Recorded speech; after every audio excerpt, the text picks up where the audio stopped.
2024 এবং 25 সিজনের ব্যালন ড'র আর কয়েক ঘন্টা পরে আমরা জানতে পারবো যে কার হাতে ব্যালন ড'র উঠতে যাচ্ছে। তবে ইতিমধ্যে গুঞ্জন উঠতেছে যে ওসমান ডেম্বেলে ব্যালন ড'র জিততে যাচ্ছে লামিন ইয়ামাল এবং রাফিনহাকে পেছনে ফেলে। পুরো সিজনটাতেই লামিন ইয়ামাল এবং রাফিনহা দুইজনেই দুর্দান্ত ছিল এবং পিএসজিও এই সিজনে দুর্দান্ত ফুটবল খেলেছে।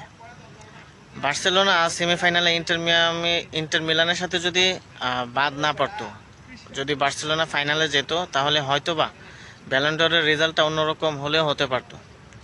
কিন্তু এখন প্রায় অনেকেই বিভিন্ন সংবাদ মাধ্যম থেকে নিশ্চিত হওয়া যাচ্ছে যে ব্যালন ড'রটা হয়তো ওসমান ডেম্বেলের হাতে উঠতে যাচ্ছে এবং ওসমান ডেম্বেলে আসলে এটা ডিজার্ভ করে, কারণ এই পুরো সিজনে ওসমান ডেম্বেলে দুর্দান্ত খেলেছে।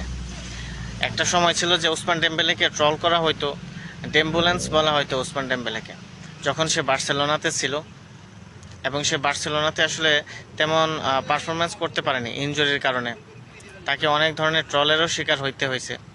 ওসমান ডেম্বেলের যে ট্যালেন্ট এবং তার যে স্কিল ছিল, সেটা আসলে সে পিএসজিতে এই বছরে খুব ভালোভাবে আসলে কাজে লাগিয়েছে। হয়তোবা আমরা আর কয়েক ঘন্টা পরেই বুঝতে পারবো যে কার হাতে উঠতে যাচ্ছে এই ব্যালন ড'রের ট্রফিটা। একটা সময় ছিল যখন পিএসজি এই বছর ইউএফা চ্যাম্পিয়ন্স লিগ জিতেছে এবং পিএসজির এই যে ইউএফা চ্যাম্পিয়ন্স লিগ জেতা, এটার পেছনে ওসমান ডেম্বেলের অনেক বড় একটা ভূমিকা রয়েছে। আজকে হয়তো সেরা কোচেরও পুরস্কার দিবে এবং সেরা কোচের পুরস্কারও আমার মনে হয় যে লুইস এনরিকে ডিজার্ভ করে। যেভাবে লুইস এনরিকে পিএসজিকে পুরো সিজনে যেভাবে আসলে উজ্জীবিত করে রেখেছে এবং পিএসজিকে যেভাবে একটা টিম হিসেবে খেলিয়েছে।